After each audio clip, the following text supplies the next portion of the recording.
Bonjour.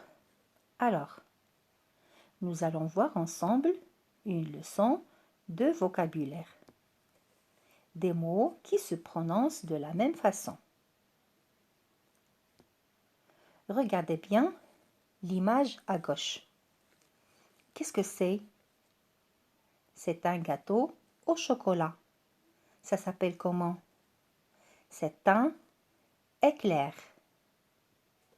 Et l'image à droite, il s'agit d'un phénomène naturel. C'est aussi un éclair. Que remarquez-vous?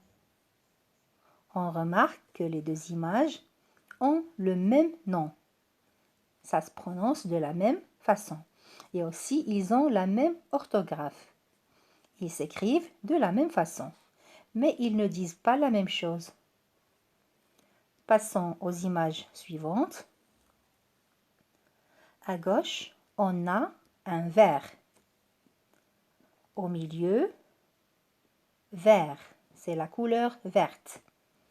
Et l'image à droite, c'est un ver de terre. Donc, que remarquez-vous?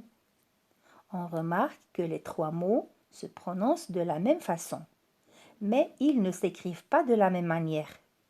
Ils ne disent pas la même chose. Seulement, ils ont la même prononciation. Et ça s'appelle les homonymes. Ça s'appelle comment? Les homonymes.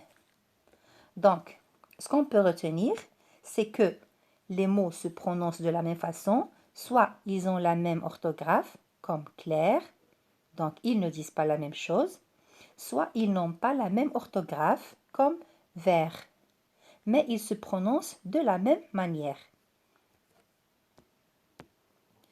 Je retiens. Certains mots se prononcent de la même façon, mais ce sont des mots différents qui ne veulent pas dire la même chose. Parfois, ces mots ont la même orthographe. Le premier exemple, j'aime les éclairs au chocolat. Ici, il s'agit d'une pâtisserie. Le deuxième exemple, j'ai vu des éclairs dans le ciel. Et ici, il s'agit d'un phénomène naturel. Le plus souvent, ces mots s'écrivent de façon différente.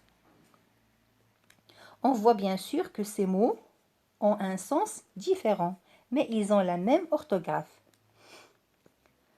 Le deuxième exemple, mon crayon vert me sert à corriger.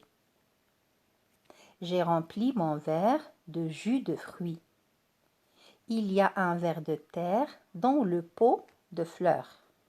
Donc ici, on voit que les trois mots ont un sens différent, c'est-à-dire vert, vert, vert. Et ils s'écrivent aussi différemment. Passons à l'exercice d'application.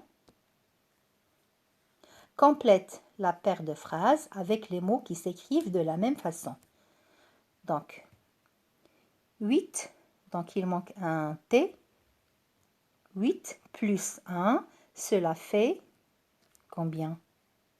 Ce pantalon est tout. Donc, vous allez compléter ces deux phrases par un seul mot. D'accord? La deuxième consigne, complète la paire. La même chose ici, paire, il manque la lettre E à la fin. Complète la paire de phrases avec les mots qui s'écrivent de façon différente. Elle écrit là sur le tableau. Elle mange une pomme et une au goûter. Bon courage!